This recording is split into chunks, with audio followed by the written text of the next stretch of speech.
This is the dog. Let me see. Um, Right. mhm.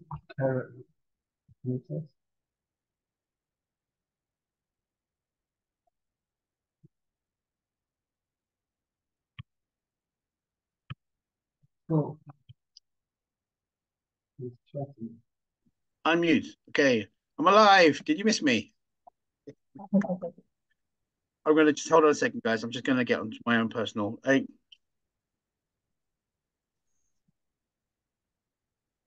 So hang on a minute. Going to get into my, here we go. So I'll log onto my own Wi-Fi. So yeah, so sometimes it can be very difficult information and we can react uh, accordingly. So I would say just wait. Have three times coordination or confirmation. Then you can decide how to respond to such downloads, but not first time round. Does that make sense to anybody? Hmm. How is okay, Megan? How is how is Aya different from mushrooms? Well, first of all, you gotta granulate that a bit. I mean, which mushrooms are we talking about? Because golden teachers are very different to the normal run. So it's very important to you say which kinds because they have also different kinds of characters. But essentially, good question. I think with my experience of mushrooms is that they tend to be a little bit more playful. Oh, Simon's mushrooms. Oh my goodness. That's a, that's a whole discussion. Oh my goodness, Simon's mushrooms. Well, basically you need to strap in and become a test driver. They're very powerful. So that's all I can say about Simon's stuff. I love it, but whoa. In a sense, so if I could talk about golden teachers, because I've done some big doses of golden teachers, I think that the I experience is actually really good training for golden teachers. Golden teachers are very intense and they can last for a long, long time. So the experience that I gained as in training with ayahuasca, in training as a facilitator, really stood me in good stead with working with golden teachers because they were really powerful. And again, the same thing goes for Simons. A little bit goes a very long. So yes, sometimes the Aya experience is a precursor to diving deep with mushrooms. So to answer your question, I think the Aya tends to track the trajectory, your healing journey in a much more coherent way. It knows who you are, it knows where it's left you, it knows how to pick up. And so I don't get that sense with mushrooms that it's as coherent a trajectory over time. Does that make sense? I mean, I can do Aya in Asia and then go to Peru, and Aya knows exactly where I've been, what I've done, what I need to do to continue. It's a one seamless experience, user experience, if you like. So that's something I don't quite get with the mushrooms. It seems to be quite standalone in some sense. I don't know if anyone agrees with me or has had that experience. So that's my take on it. I mean, Simon, any feedback? Yeah, I definitely agree, Maestro. I had the process that started 7 years ago, and I didn't know it until I finished my last ceremony in the beginning of this year. And it definitely has a follow up. It knows where you were at, where you at the previous, where you stopped, and it follows on from that. So Thanks. Yeah, it's yeah. a way more intelligent spirit, and it tracks. Yeah, it's way more intelligent spirit. One sec. One second. I'm just going to tell somebody not to call. Zoom. Keep going. Keep going. So it does track. Yes, I'm not hallucinating, unfortunately, on a Zoom call. Maestro, Yes. I just want to say my experience between Aya and mushrooms is mushrooms, with all respect, seem to be a little bit more fun. Yes. Aya is hard work. Um, and I say that with all respect and honor to the mushrooms. I love journeying on mushrooms, but Aya is a lot to make you look deeper. It's a harder journey. And the integration, I know there was a question about the integration earlier on as well. I don't know if you want to mention about that. How long does it, how does the integration, how long does it take, or how does the integration happen after ceremony? Are you talking about integration with Aya? Yes, yeah. Let me just formulate my thoughts around that. I think to begin with, I would say that you need time for yourself, definitely. To finish a session and then go straight into work is going to be a little bit hard on the soul because you've really been in a very transcendent and well-held space, and then to go back into the mundanity of it all is it can be quite shocking to your system. So there needs to be a little bit of a buffer between between these experiences and then having the space to integrate within yourself. Also, really recommending is time with nature because that's often very helpful and healthy to be able to have the time to land and to be grounded so that these experiences do have the ability to pass themselves internally within yourself. Um, I would say one important thing to do is not to talk too much about your experiences to other people because they are often very sacred to you and they have meaning for you. And you can dilute the kind of impetus and force by speaking it out, that which was for you essentially, and for you to contain, to keep in a container, to be able to process.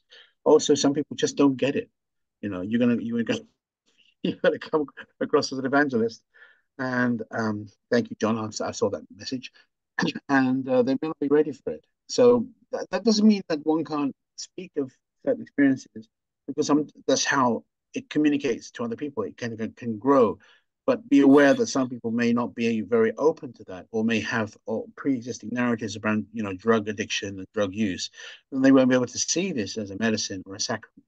And so but you can because you've been through this. So that's very, it's a tricky thing to navigate, to be able to articulate a profound sacred experience, transcendental experience, to somebody who hasn't been there yet, if that makes sense. So be careful who you speak to, essentially. But then again, you might need to speak to that specific person to wake them up. So it's a tricky one. Thank you. Was that who was that about the Changa? Who was that about Changa? Come out. I know you're there. Anyway, somebody said was asking about Changa. It can be a powerful experience. I'm not an advocate for Changa because I really think it's a little bit denatured from the integrity of the brew, which has all the elements that actually drive the intelligence of experience. Changa can take you there. It's like a cannonball. It can take you straight into the realms. But I don't think it's necessarily got the longevity and the wherewithal to sustain you in a coherent journey, if you know what I mean. So that's why I don't advocate for use of Jenga because yes, it takes you into the DMT realms, but that doesn't mean anything in terms of what you need to learn and what you can take away with you. Whereas the IR experience really it's very systematic, very coherent, and sometimes some things happen that only have significance down the line. So you might have a session experience in session one, you go, what the hell was this about? And then only like session three or session 10, or even 2 years later, you go, oh my goodness, I see where that was going. I see why that was there. Hmm. So I've a quick question there. Thank you for sharing the experience on Changa. Have had some experiences on Changa before, but I'd say honestly my most powerful experience has been on mushrooms. I've had some really deep journeys on there. I haven't been blessed with an Aya journey yet, so I just wanted to know what would you recommend for first time experiences coming into an Aya journey? What is there anything you'd recommend? Yeah, I'd recommend that if you know the date of a journey or experience, then you prepare for that. You prepare for that physically. You essentially you start cutting out things in your diet like coffee and cigarettes. Not that cigarettes are part of a diet, but and heavy meats, oils, heavy condiments, etc., etc. Try and purify your system so that when the ayahuasca is actually in you, it doesn't have to work so hard to actually penetrate the cells and to do the work it needs to do.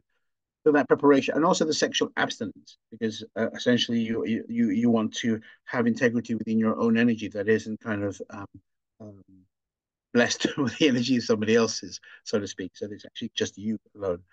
And yeah, so that preparation is very important. That's what I did for my first experience. I really prepared for like 6 weeks beforehand, just to make sure that and boy, did it make a difference. It's really, really powerful. So that's my recommendation. And psychically as well, preparing yourself for what is actually a liminal experience and crossing the threshold into other realities.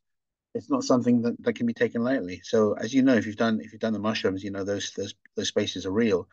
And so yeah, just and also have an intention. So, but not well, how's the best way to put it? This not an ironclad intention. An intention that's fluid enough to change if the landscape changes around you in terms of what. See, you can ask for something, but that's you wanting something. But what you actually need may be something very different, and that's what the medicine will give you. It will be triage and say, I'm going to say, Gianluigi.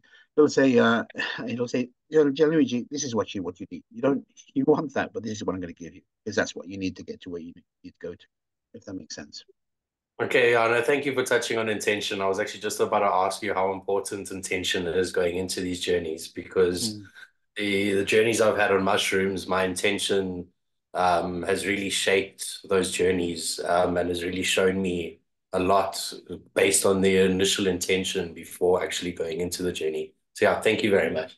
You're very welcome. So just to go back to something I touched on earlier, so when you imbibe the brew, the medicine, essentially what you have is a multidimensional awareness, intelligence can scan you and see exactly who you are, where you are at this moment, where you've come from, and where you could be. And so that where you could be, that manifestation of your highest potential is what it's actually looking at. And Yeah. what do you need to go through or let go of in order to get there? So that's the analogy I use. It's about releasing things that we don't need in order to manifest our highest potential of who we could be. So that's where the intention is important as a focus, but also to be able to release it so that it doesn't become a Yeah. burden to you. So basically, don't try hide yourself from Amaya, basically, because she'll show you who you You are. can't. There is no hiding place in the Yeah. 10th dimension. No, definitely not. Okay. Thank you very much. It was very Very insightful. welcome. See, anyone else? Got any questions? Yeah, Robert. Rom, How are you, brother? I'm doing fine. Yes. Um, I wanted to know, I have some things that come up these times that I know I want to change those behaviors, and I want to create an intention to understand where those things come from. How do I come up with the right intention? Understand what do I need to work on? So you can go up a level and just say, please reveal that which I need to experience in order to be the most effective in releasing things that are holding me back. So Yeah, I think you're focusing on like, well, this. It doesn't really matter. The essence is, what is it which I need? What is it that can best help me? You put that intention out, you're going to get a much, otherwise you obsess about the detail. It's not about the detail. It's about the essence of what you need. Make sense? yeah, yeah, So yeah, go yeah. to the highest level, like, please show me or assist me in reaching or being able to articulate the changes I need best to make my growth. Yeah, yeah, that's good. Thank Good to you. see. My pleasure. Good to see some faces that are familiar. Cody, how you doing? Oh, waving the hands, whatever that means. Who else we got? Some new faces I'm seeing. Oh, what are my thoughts of Hamala and psilocybin?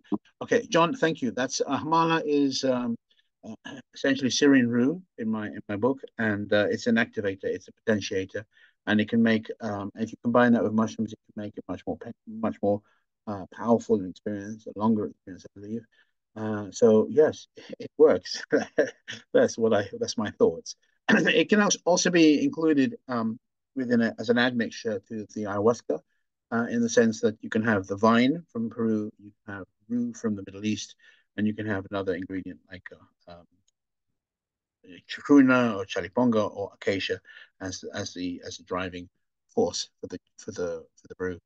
So yes, Hamala is in its own right quite powerful. It's actually comes been known in the Middle East as something to ward off the evil eye, and it can be an intoxicant in its own right. So it's got its own place, sacred place.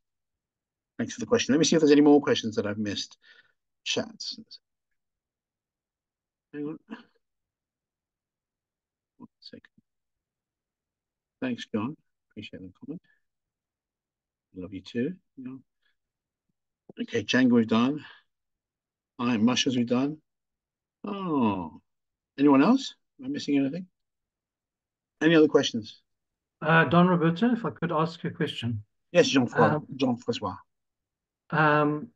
If you have an experience where you're experiencing things where you're seeing things that you really don't understand and that you find disturbing, how do you make sense of it? How do you integrate it into your life when it's come up more than once? Disturbing in what sense? Can I ask you, Jean-Francois? Just I suppose like overwhelming, and also just a sense of a sense of not sure what you're experiencing, what you're seeing, and what the meanings of those entities or people. Because in my case, I saw this like zoo of faces and zoo of people, and they were all just like not very animated, but like looking at me, and I'm not sure what they wanted, but it's happened on more than one occasion. So it's a bizarre thing that's kind of frightened me, to be honest. And I don't. Unfortunately, I haven't had. I've had some beautiful experiences with ayahuasca, with some beautiful healings, but I've also had experiences that I haven't still till today integrated because I didn't know what to make of them, how to engage them, what they were, what they wanted or didn't want. So I don't know what your take would be on that. Well, question: did these experiences happen within the ayahuasca dimension and domain? Yes. Okay. So my finding has been that ayahuasca, in order to help you to heal, is also willing to go into the shadow, and within the shadow constitutes everything we don't want to look at. Essentially, our hidden impulses, violent impulses, dark impulses, etc., fears, all of that. And so that those things can be included in those shadow realms. And often the medicine will actually reveal these things, not to frighten you, not to scare you, not to punish you, but to reveal to you that which is yours, essentially. And the revelation is not necessarily like it's a punishment or as to scare you, but to just simply show you so that you can witness that which you've been avoiding, hiding, not owning, for example. And so, so by actually looking directly at these things and accepting they are part of you, then they can actually disappear because you've actually owned it. Right. So my main point is that there is no intention to boogeyman you or make you scared or whatever. The intention is basically to help you to evolve and release the things that are keeping you hostage, even unconsciously. Mm-hmm. And Okay. sometimes there is it goes beyond. You can't necessarily pass it through left brain logical thinking. It's an experience. I mean, I remember one time the medicine said, we're going to go down and into the realm of living shit, where creatures are made of shit, and I'm like, I don't think so. We're just not going to do that. So there's also volition. You just say, I've had enough of this. Let's do something different. Or you don't have to be forced to experience this if you don't want to. Okay, so Jean-Francois, you are agent. You have agency here. But how do you normally, know if it's how do you know if it's from you or from your own projection or or like field of intelligences? Maestro, can I add something Yes, Haley. I recall in one ceremony you told us that that if anything came towards us and we felt that we could literally say, and we felt uncomfortable, we could literally say to this being or whatever you were seeing, if you're not here for my highest good, you can depart. Something along those lines. And I remember using that extensively throughout that ceremony. So I mean that in itself put me in the power seat, so to say. Yeah. That's true. Sometimes there can be spirits out there that just like to tweak with us. So just because some of us are very gullible, and they play the boogeyman card, and you're like, "Whoa, look what I've done to this silly little human." So basically, I'm going to suggest that if you have one of those experiences in the future, you ask it directly, "Are you my teacher, or are you my medicine?" Right? And they have to answer because it's a very direct question. Good. And so 3 times you ask them, and they have to reply. If they say nothing, you say, "That's you, fuck off." You know. Mhm. Okay. Yeah, because if there's a message for you, that'll be there. If there's a reason for that experience, it'll be there. But if they're just gonna like be a little impish, like messing with your head, just like, wish them well on their way, basically. And you can Right. dispel them as well, because remember those are the if you use your breath, you can just go and it'll dispel the image for you. Well, Okay. Thank you. try it. Let me know how you get on with that. Okay. Thank you. So I just want to explain this, guys. This is actually called a mighty, and it means it's actually corona in Spanish or crown in English, and it represents the gifting and connection to the higher realms that a shaman will have sung. And some of us here have been with Noya for a month, and we experienced the weaving of this because this is not, it's not a bestowal. It's not like a hands-on bestowal. It's actually an energetic form that is sung into existence by the shaman, and they actually create this channel connecting it to the higher shamans, and then this channel opens up, and there's this kind of huge force comes in, connected to the plant itself, and it's a gifting, and so that this represents the crown being bestowed in that sense, and often the crown doesn't activate immediately. Sometimes there are 3 within this plant Noyaral, which is a bit like the tree of life from Avatar. There are 3 levels, and I remember I was in South Africa, and the first crown activated in South Africa about 18 months after I received it, and suddenly the first crown is about singing, so suddenly my singing went a whole different level. I was like, oh, hello, here we are. So they're very, very powerful, magical experiences. Um, I'm really glad to have experienced that myself, and to have had other people in this group who know I'm not crazy. We're all crazy. We've all experienced the same thing in that sense. So, and grateful and gratitude to the maestros who maintain that lineage and connection. I just wanted to ask quickly about the Icaros, and you just mentioned it now, that your singing took like a leveled up in a way. Um, just I wanted to know how were the Icaros developed over time? Was it kind of like trial and error, or was it taught to the shamans by the spirits, or trial and error? No, I'm thinking about your question. How do I say your name? Is it Gianluigi? Luigi? Yeah, Gianluigi? Gianluigi, yeah. Gianluigi. Okay, allora. So let me just backtrack on ayahuasca itself. So the ayahuasca is found across 70 different tribes in the Amazon, and anthropologists have been so curious, like how the hell have you guys developed this? Some of those tribes aren't connected to each other, and the consistent answer has been from the tribes. The forest told us this, and that's a remarkable thing when you think about these 2 plants out of 180,000 possible plants out there in the jungle have to combine, and it's a 1 in 6 billion chance that they would combine randomly. So there is no, in some senses, there's no trial and error, because if you had to trial and error your way into combining the right 2 plants, you'd have killed yourself and the tribes and possibly the whole Amazon basin over and over again in doing so. So there's a very specific way of knowing. And so sometimes the plants themselves have been the vehicles for teaching. So there's a way of learning the cards, which is a gifting of melody and a gifting of words, or a gifting of codings, if you like.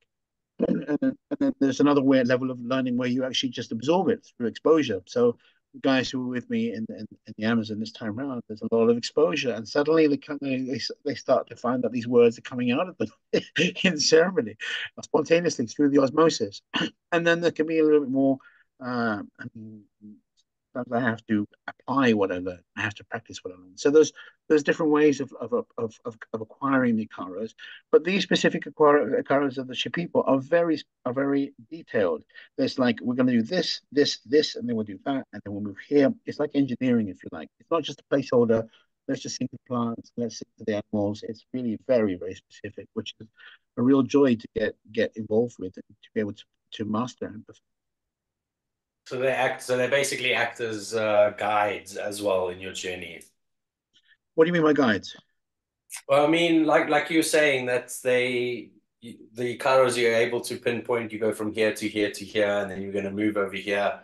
So are they like predetermined to help your journey, like guide your journey down this path, or I'm laughing because I'm thinking of an occasion when I was actually I began singing to some tobacco, which is also a very important element of the Amazonian experience. And out of my mouth, I thought I was going to sing this particular thing, and out of my mouth came this ancient melody, and I was listening to it while I'm singing to it. What the hell is this? And then and this guy opposite me said, "Oh, that's amazing! It is." And I thought I was going to sing to this tobacco to then blow it upon myself. And I looked at him, going, "That's amazing." I went, "This is for you." Oh my God, I've just impregnated this tobacco with Nicaro just for you. And so then I blew the tobacco on him and then I sang to him. And then he came out of that and goes, "Thank you very much. I now know what my life's purpose is." I was like, "Oh, you do you?" So oh, wow. in a sense, yes, sometimes it can be like I know what I'm doing. And then sometimes there's a sense of like, oh my God, I'm just being guided to sing this melody that's popping out of my mouth. Yeah. It's half and half in a sense. Okay. Also, quickly, you just mentioned about blowing tobacco. Why is tobacco seen as part of the preparation and ceremony? I thought that was something that you would have had to kind of cut out before Oh you no, started. we're not talking about cigarettes. We're talking about the real thing. We're talking about real organic tobacco, which is a very different energy. Yeah.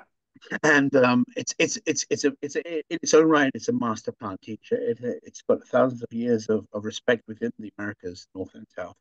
And when you work with it, it has a presence. It has an ability to heal in its own right. So personally, when I work with somebody, I will often sing to the tobacco to activate it, to awaken it, and then I'll get information about the person. What do they need? And then when I blow the tobacco on them, I will see how the tobacco moves in their body, not just the smoke, but the energy. And so often the tobacco lands in them prior to me opening song properly. And then as I sing, it's waiting for the information, for the guidance, for the instructions. And then when I finish, when I seal that Icaro and I send the energy of the entire song into that person, they go back to their station. And then within minutes, they're purging because that's what the tobacco and the medicine have been doing. Have been waiting for the instructions. Okay. Cool. Thank you very much for that. Very welcome.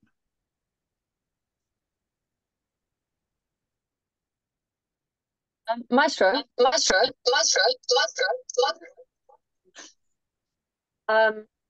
I was wondering if you could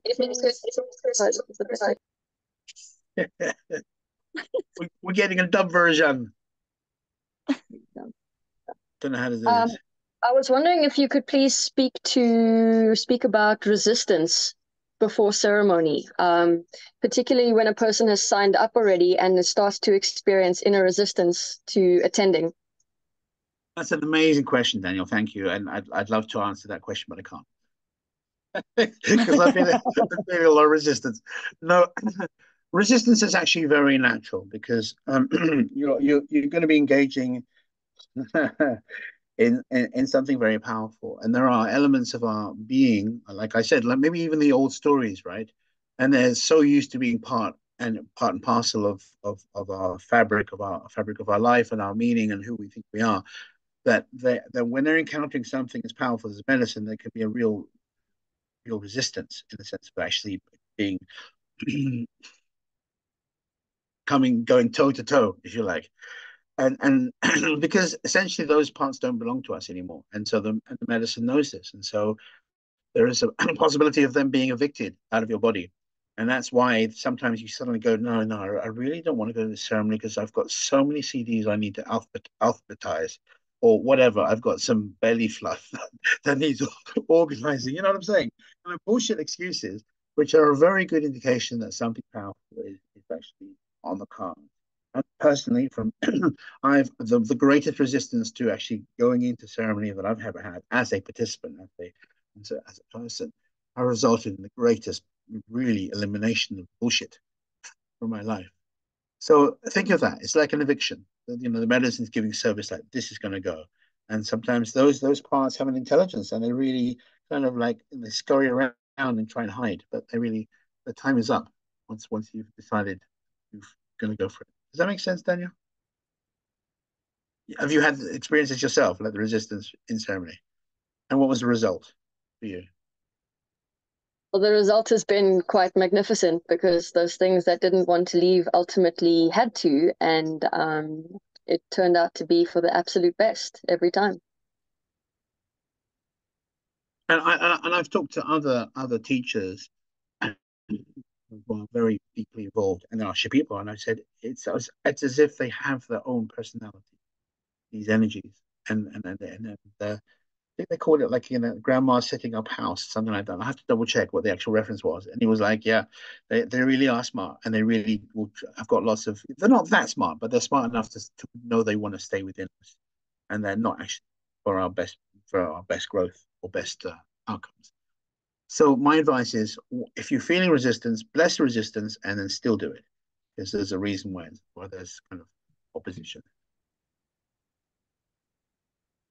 Good. Any other questions? Maestro, Yes, Ray.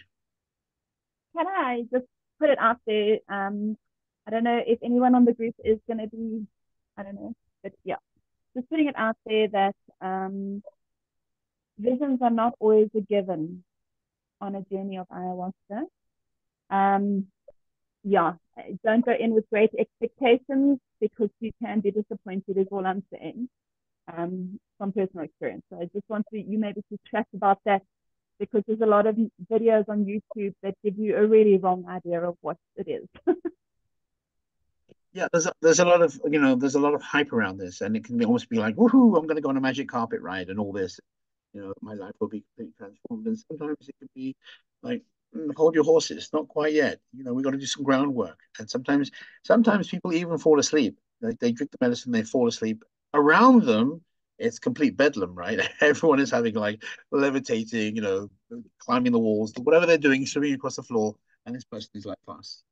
And so it's we all are unique. We all have different starting points. We all have different missions in a sense. And so, what happens to another person is not of any relevance to you because you need to do what you need to do. And sometimes the medicine looks at you, goes, child, you need to go to sleep because I need to go under the hood and do some deep work under the hood. Right.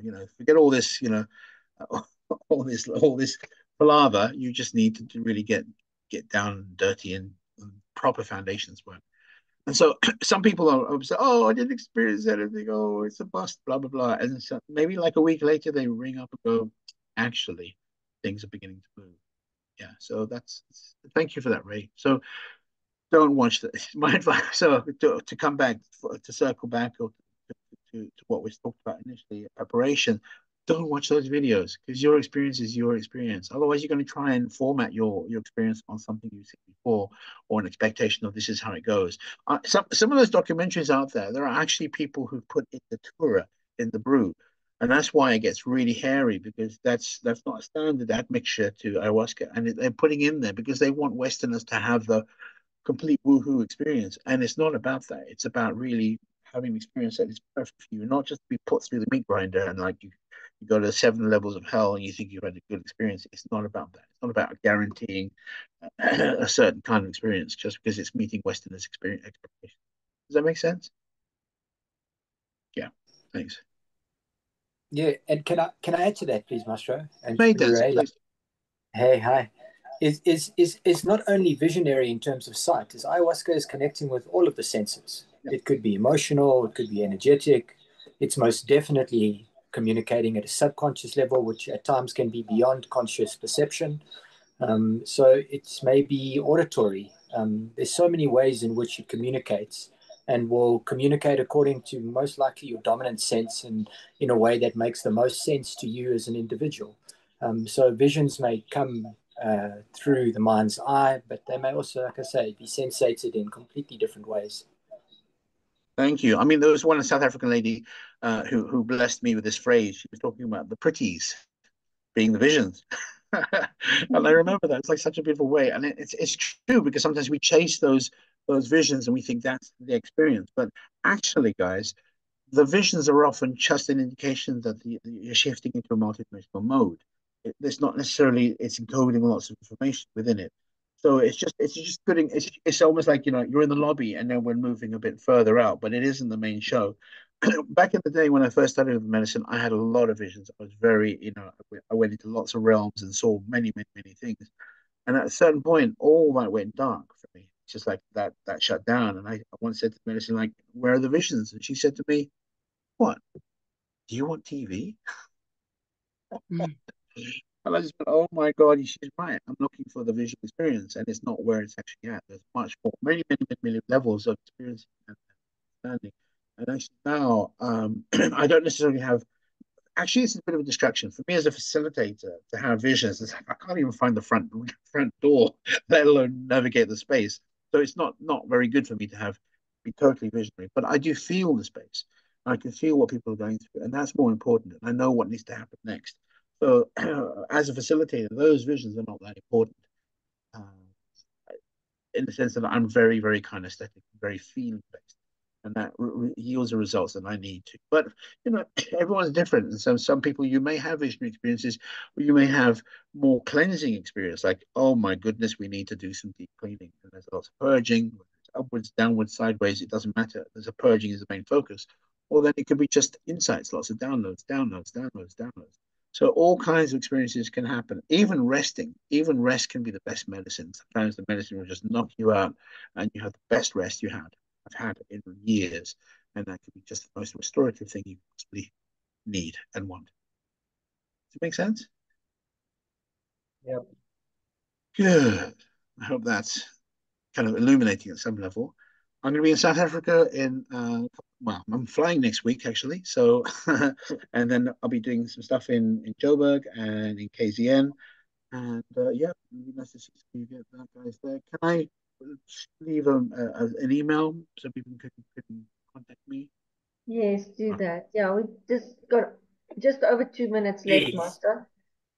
Well, let's take notes, chats. Where's the chat function? Chat. Here we go. No, that's not it. Goodness. Hang on. Well, guys, it's really easy. I'll try and do it in a second, but it's very basically my email is spiritoftheamazon@gmail.com. It's very easy. One word, spiritoftheamazon@gmail.com. Let's see if I can write something down. Reply. Replying something. Aha. Oh, that's where it is. Okay, got it.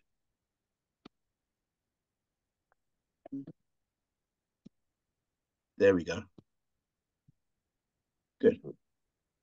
Absolutely. There you go. So sent it there. It's all for you guys. We recorded this, which is beautiful. And so we have, what perfect time. We've got a minute and a half left. So final words, you are all beautiful. Love you very much. Hope to see you in person.